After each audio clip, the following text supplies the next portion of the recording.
CFDT attaque Carrefour pour sa pratique abusive de la location-gérance et de la franchise.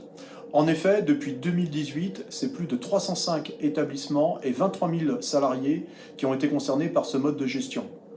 La question qu'on nous pose souvent, c'est est-ce que Carrefour est en difficulté?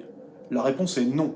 Carrefour, en 2023, a réalisé 1,65 milliard d'euros de bénéfices et plus 18,5% de progression en France. L'entreprise a également racheté pour 3 milliards d'euros de ses propres actions afin de soutenir le cours de bourse et rémunérer ses actionnaires.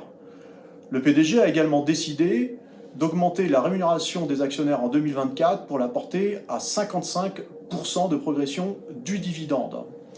Alors la question qu'on pose, c'est qu'une entreprise qui dépense 3 milliards d'euros pour acheter ses propres actions, a-t-elle le droit de céder des salariés dans ces conditions avec un manque d'accompagnement social aussi évident? La réponse est non. On voit bien que Carrefour essaye simplement d'optimiser ses profits et d'augmenter la rémunération de son actionnariat. Après avoir travaillé des années au sein des magasins Carrefour, les salariés ressentent un vrai sentiment de trahison. Dès l'annonce de la liste des magasins passant en location-gérance, les effets sur la santé des salariés sont très importants. Il y a un vrai choc émotionnel. Une fois passés en location-gérance ou en franchise, les salariés perdent environ 2 300 € par an de rémunération et une grande partie de leurs avantages sociaux. Donc les effectifs baissent, les conditions de travail se dégradent et les clients ne se rendent pas compte justement du changement, étant donné que les salariés travaillent toujours sous l'enseigne Carrefour et avec la tenue Carrefour.